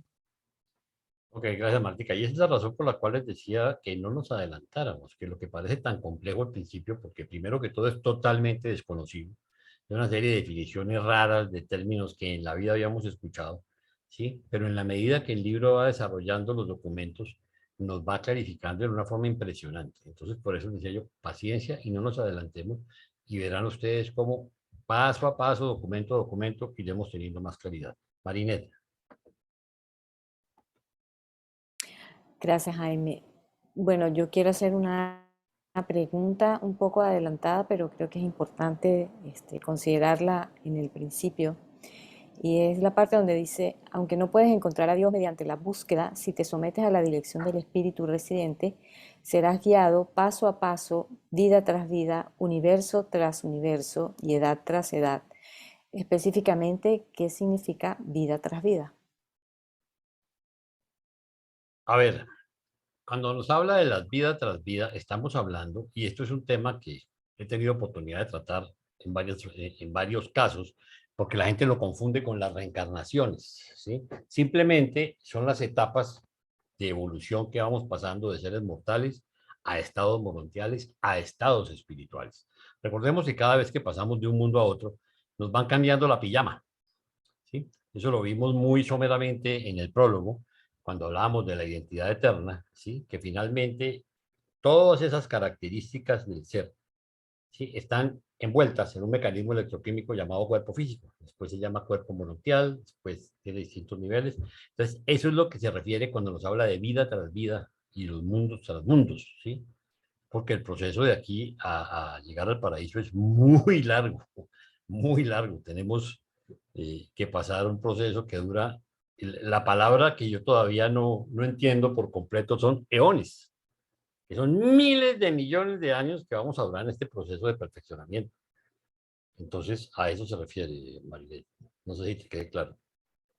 Sí, gracias. Ok, dice.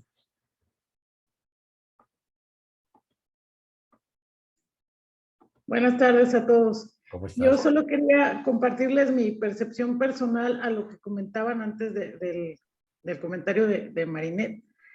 Creo que los reveladores nos iniciaron en esta carrera aparentemente en el prólogo complicada para que hiciéramos el esfuerzo de familiarizarnos con los detalles técnicos, que no ha sido nada fácil para ninguno de nosotros, pero que nos dan las bases para seguir adelante con toda esta maravilla que estamos empezando a entender como habíamos pensado desde antes, ¿no? O sea, ya tenemos un concepto universal, un concepto de lo que es el cosmos, de lo que es el Padre, de una situación, pues, inmensa, que si no nos hubieran hecho o revelado, pues, de esta manera, tendríamos la mente un tanto más cerrada y no podríamos comprender muchas cosas del principio y de todo lo que nos viene adelante, ¿no?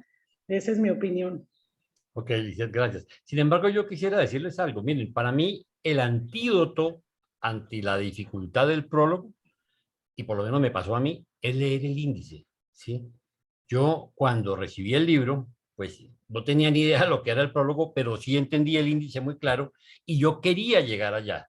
Y sabía que una de las reglas del juego era no adelantarme. Entonces, a veces con frustración, cuando no entendía algo, seguía porque yo sabía que si estaba en un orden, me iban a dar las respuestas en el curso del libro. Entonces, cada vez que me sentía desanimado, no me adelantaba, pero sí leía el índice y decía, no, aquí vienen las respuestas. Entonces, es simplemente un tema de paciencia. Los reveladores han puesto con conocimiento total de causa en ese orden el libro. Entonces, tengamos paciencia y no nos adelantemos. Yo pienso que eso es parte de estudiar en la forma adecuada, porque si ustedes saltan y se adelantan, ¿sí? Para ver qué dice tal cosa, qué dice el ajustador, y entonces me salto 50 documentos, 70 documentos, pues vamos a llegar a generar un montón de vacíos, porque entonces ya como creemos que sabemos, no le paramos bolas a toda la cantidad de información que viene en el medio. Entonces, esa es la razón por cual metodológicamente decimos, no se adelanten, tengan paciencia, vamos poco a poco y verán cómo vamos a ir recibiendo el conocimiento, ¿sí? Porque, ojo, recordemos que esto es un don. Nuestros ajustadores y todas las huestes que están a nuestro alrededor, ¿sí? Nos están ayudando. Recordemos que esto es un proceso que tiene varios frentes. Uno es la parte intelectual y otra es la parte espiritual. Entonces, una cosa es que yo entienda intelectualmente y otra cosa es que yo reciba instrucción de espíritu a espíritu. Es que hay momentos en que ustedes simplemente van a tener conocimiento. Y si yo les digo, a ver, explíqueme esto, a veces no van a poder hacerlo, pero ustedes saben que la información que se les dio es cierta, es verdadera. ¿Ok? Continuamos entonces.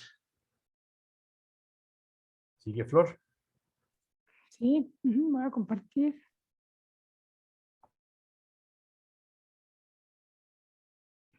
Ok, bueno, 6. La bondad de Dios. En el universo físico podemos ver la belleza divina. En el mundo intelectual podemos discernir la verdad eterna, pero la bondad de Dios se encuentra solamente en el mundo espiritual de la experiencia religiosa personal. En su verdadera esencia, la religión es fe y confianza en la bondad de Dios. Dios podría ser grande y absoluto e incluso inteligente y personal de algún modo en la filosofía, pero en la religión, Dios debe ser también moral, debe ser bueno.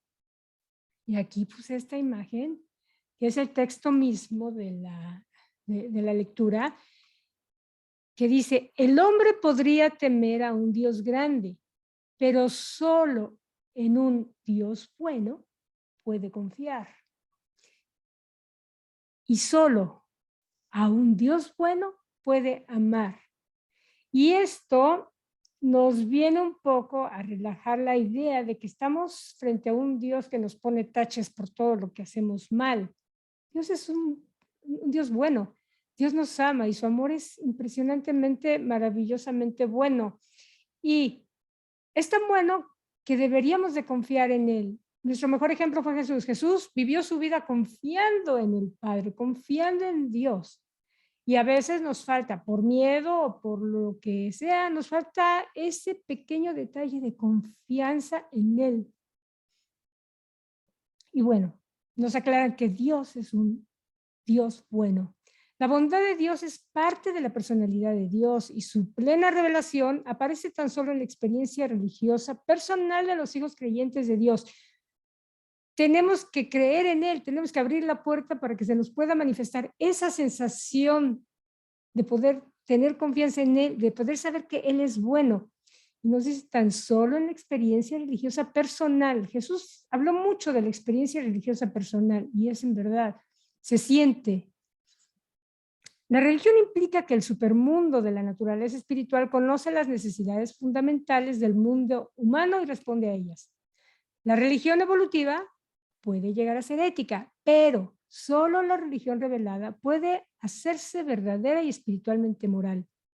El antiguo concepto de que Dios es una deidad dominada por una moralidad augusta fue elevado por Jesús a ese nivel afectuoso y conmovedor de íntima moralidad familiar de la relación padre-hijo, de la cual no hay ninguna más tierna y bella en toda experiencia mortal. Nuevamente volvemos a Jesús, su mensaje y la relación de padre con nuestro Dios. La abundancia de la bondad de Dios conduce al hombre descarriado al arrepentimiento. Toda buena dádiva y toda dádiva perfecta baja del Padre de las luces. Dios es bueno. Es el refugio eterno del alma de los hombres. El Señor Dios es misericordioso y benévolo. Es paciente y abundante en bondad y verdad. Probad y ved que el Señor es bueno. Bendito el hombre que en Él confía. El Señor es misericordioso y lleno de compasión. Es el Dios de la salvación. Sana al acongojado y cura las heridas del alma. Es el benefactor todopoderoso del hombre.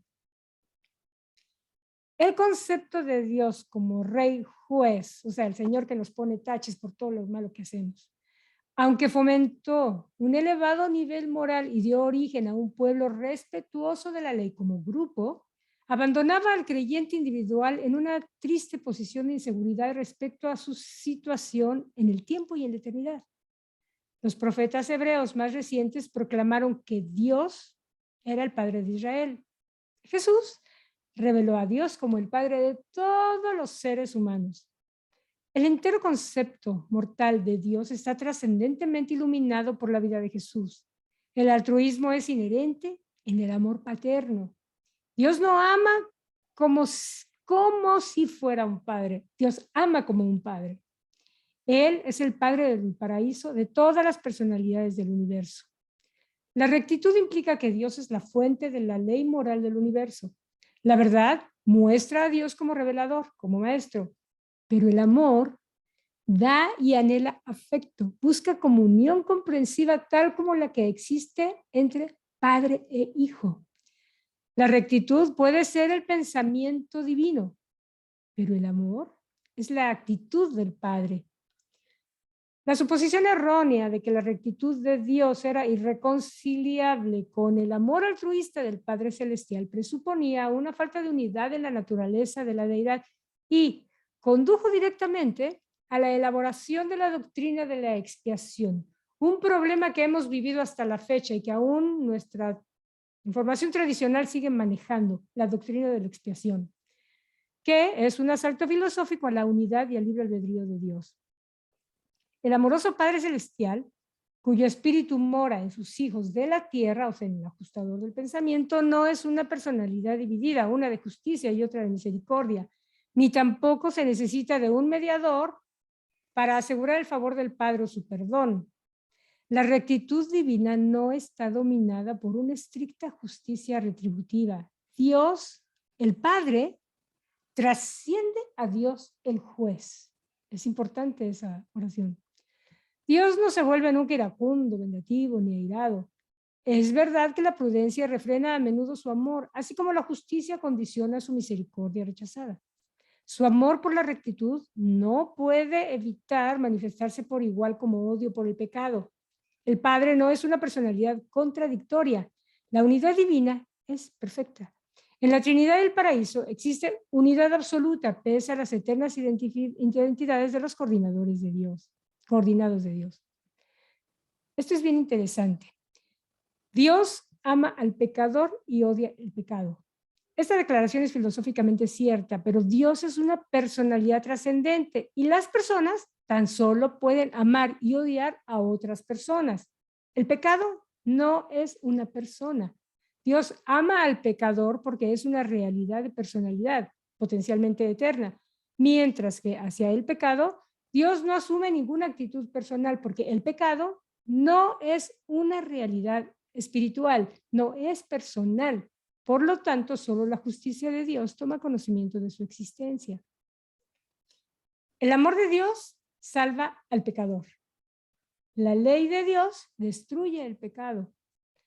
Esta actitud de la naturaleza divina aparentemente cambiaría si el pecador se identificara final y plenamente con el pecado. O sea, si la persona se identifica, decide, como decíamos hace rato, con conciencia y conocimiento de causa, decide por el pecado. Así como esta misma mente mortal puede identificarse también, claro, plenamente con el ajustador espiritual residente. Ese mortal, identificado con el pecado, se volvería entonces completamente carente de espiritualidad en su naturaleza y, por lo tanto, personalmente irreal. Y la consecuencia, ¿cuál es? Que experimentaría eventual extinción del ser. La irrealidad, incluso el hecho de que la naturaleza de las criaturas es incompleta, no puede existir eternamente en un universo progresivamente real y crecientemente espiritual. Frente al mundo de la personalidad, Dios se descubre como persona amante. Frente al mundo espiritual, es amor personal. En la experiencia religiosa es ambas cosas. El amor identifica la voluntad volitiva de Dios. La bondad de Dios descansa en el fondo del libre albedrío divino. La tendencia universal al amor, a mostrar misericordia, a manifestar paciencia y a ministrar el perdón.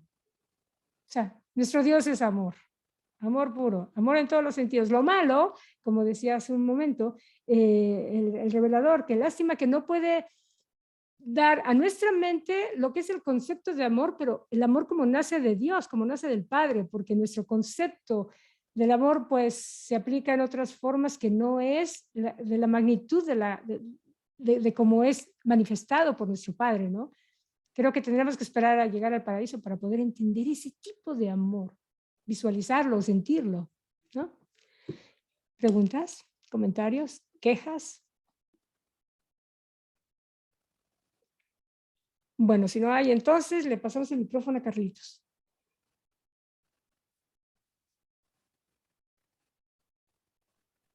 Siete. La verdad y la belleza divinas.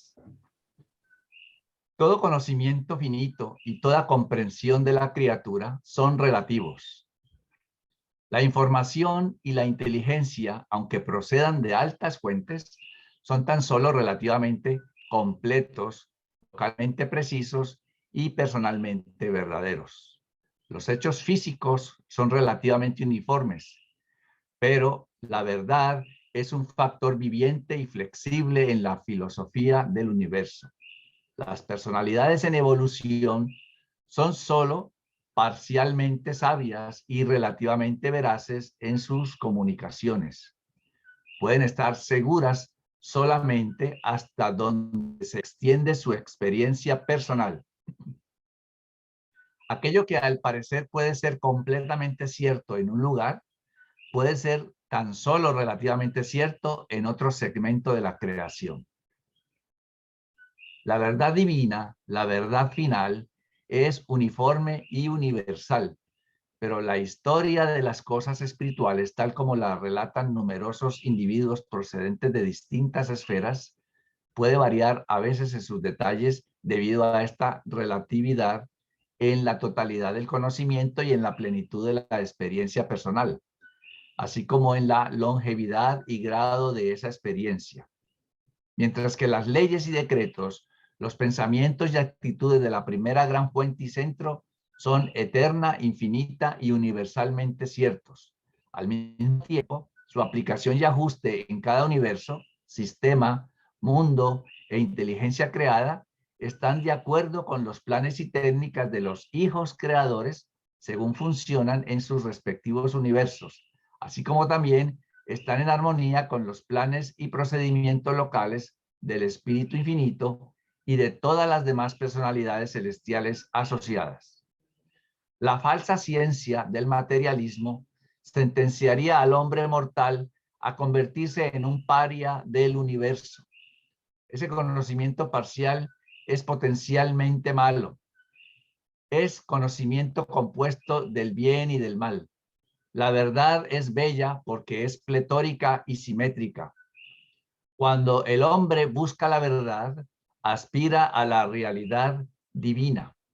Los filósofos cometen su más grave error cuando son llevados en la falacia de la abstracción a la práctica de enfocar la atención sobre un aspecto de la realidad y luego declarar que tal aspecto aislado es la verdad total. El filósofo sabio buscará siempre el diseño creador que está detrás de todos los fenómenos universales y que les es preexistente. El pensamiento creador precede invariablemente a la acción creadora. La autoconciencia intelectual puede descubrir la belleza de la verdad, su calidad espiritual, no solo en la consistencia filosófica de sus conceptos, sino más certera y seguramente por la respuesta infalible del espíritu de la verdad, siempre presente. La felicidad resulta del reconocimiento de la verdad porque puede ser actuada, puede ser vivida. El desencanto y la pena se producen por el error porque no siendo este una realidad, no se puede lograr en la experiencia. La verdad divina se conoce mejor por su sabor espiritual. La eterna búsqueda es de unificación, de coherencia divina. El vasto universo físico se hace coherente en la isla del paraíso. El universo intelectual se hace coherente en el Dios de la mente, el actor conjunto, ¿verdad? El espíritu infinito. El universo espiritual es coherente en la personalidad del Hijo Eterno. Pero el mortal aislado en el tiempo y el espacio se hace coherente con Dios el Padre mediante la relación directa entre el ajustador del pensamiento residente y el Padre universal. El ajustador del hombre es un fragmento de Dios y procura sempiternamente, perpetuamente, la unificación divina.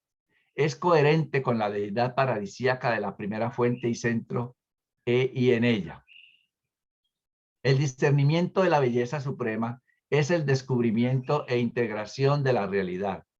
El discernimiento de la bondad divina en la verdad eterna, que es la belleza última. Incluso el encanto del arte humano consiste en la armonía de su unidad. El gran error de la religión hebrea fue que no supo asociar la bondad de Dios con las verdades reales de la ciencia y la atractiva belleza del arte. Según avanzaba la civilización y puesto que la religión insistía en seguir el imprudente camino de destacar con exceso la bondad de Dios, excluyendo a la vez relativamente la verdad y desatendiendo la belleza, se desarrolló una creciente tendencia en ciertos tipos de hombres de apartarse del concepto abstracto y disociado de la bondad aislada. La moralidad aislada y exagerada de la religión moderna, que no consigue retener la devoción y la lealtad de muchos hombres del siglo XX, se rehabilitaría si, además de sus mandatos morales, prestara igual consideración a las verdades de la ciencia, la filosofía y la experiencia espiritual, y a las bellezas de la creación física, al encanto del arte intelectual y a la magnificencia de una auténtica realización del carácter. El desafío religioso de esta era pertenece a aquellos hombres y mujeres visionarios, progresistas y con discernimiento espiritual que se atrevan a construir una nueva y atrayente filosofía de la vida a partir de los ampliados y exquisitamente integrados conceptos modernos de verdad cósmica, belleza universal y bondad divina. Y quizás aquí podrían estar hablando de nosotros, aquellos hombres y mujeres visionarios, progresistas, con discernimiento espiritual, que se atrevan a construir una nueva y atrayente filosofía de la vida a partir de los ampliados y exquisitamente integrados conceptos de verdad, belleza y bondad. Pero aquí a cada uno de esos términos le han puesto, como digo yo, un apellido: verdad cósmica, belleza universal y bondad divina. Tal visión nueva y recta de la moralidad atraerá todo lo que es bueno en la mente del hombre y estimulará todo lo mejor del alma humana. La verdad, la belleza y la bondad son realidades divinas, y a medida que el hombre asciende la escala de vivir espiritualmente, estas cualidades supremas del Eterno se hacen cada vez más combinadas y unificadas en Dios, que es amor. Toda verdad, bien sea material, filosófica o espiritual, es a la vez bella y buena. Toda auténtica belleza, arte material o simetría espiritual, es a la vez verdadera y buena.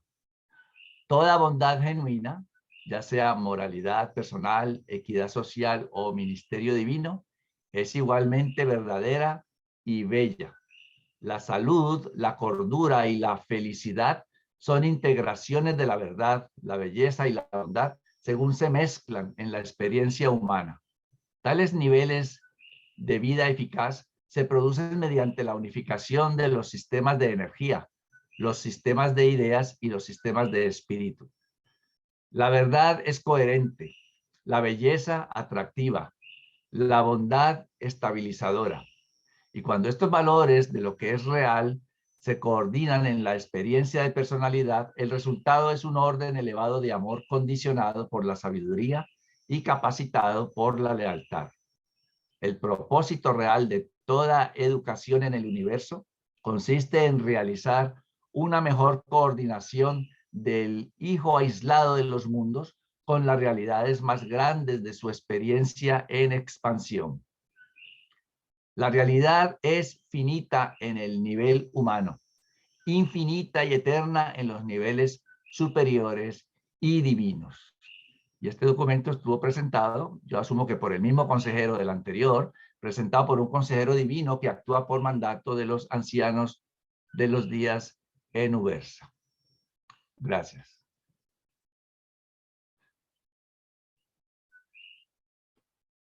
Comentarios.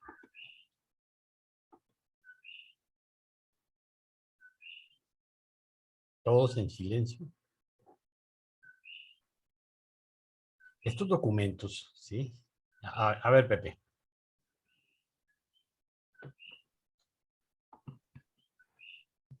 Bueno, estos párrafos, estas secciones de este documento que hemos leído son muy lindos porque hablan del amor de Dios, del amor que está por encima de la justicia, ¿no? Y ese amor está además investido de misericordia. Y nos dicen que la misericordia inclusive se sobrepone a la justicia, porque Dios nos conoce, nos ha creado. Así también nosotros deberíamos ser misericordiosos con otros, ¿no? Saber más de nuestros hermanos, de nuestros semejantes antes de juzgarlos o de, peor aún, condenarlos. Bien. Pero uno de los párrafos que más me ha llamado la atención y que se acaban de leer en estos últimos párrafos que ha leído Carlitos es que la salud, la cordura y la felicidad son integraciones de la verdad, la belleza y la bondad. Imagínense hasta dónde puede llegar esto que es divino, ¿no? Todo lo que es verdad, belleza y bondad viene de Dios. Ese es el único comentario que quería hacer. Gracias. Gracias, Pepe. Bueno, yo les decía, Marinette, dale. Gracias. Quería ver si se podía comentar un poquito más sobre la parte del párrafo 2.7.9, donde dice: la moralidad aislada y exagerada de la religión moderna, que no consigue retener la devoción y la lealtad de muchos hombres del siglo XX, se rehabilitaría si, además de sus mandatos morales, prestara igual consideración a las verdades de la ciencia, la filosofía y la experiencia espiritual, y a las bellezas de la creación física, al encanto del arte intelectual y a la magnificencia de una auténtica realización del carácter.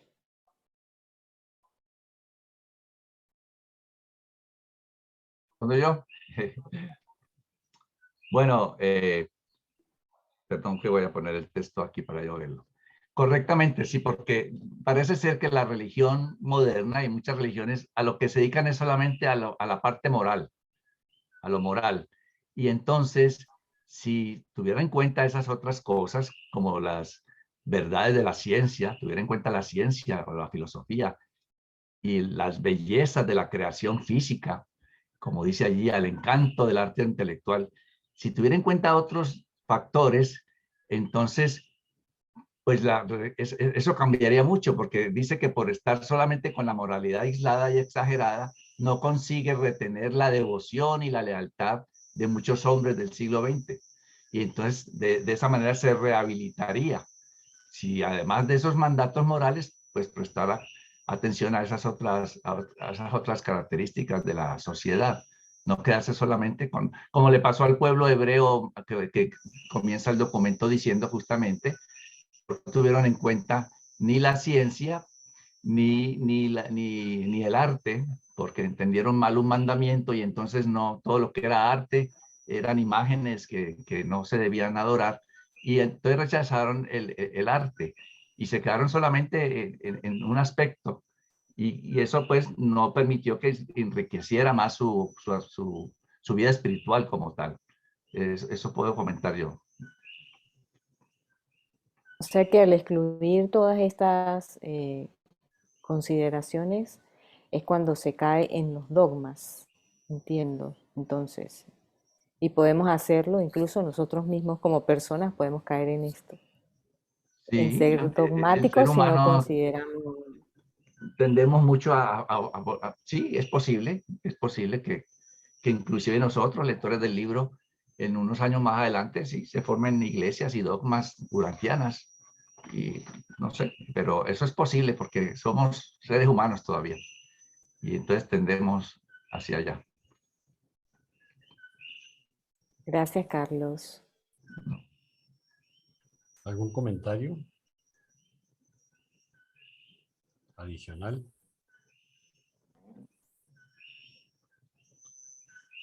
Ok, mis queridos amigos, tal vez el último aspecto que yo quería tocar era hablar de la importancia de estos documentos. Estos documentos son de una belleza, por eso les pedimos tanto, con tanta insistencia, que preparen, por favor, que los lean antes de venir a la clase, ¿sí? Realmente se enriquece tanto y viene uno con una preparación intelectual y espiritual, porque viene además con la condición de estar receptivo al mensaje que nos van a dar, a que nos ayuden a aclarar aspectos.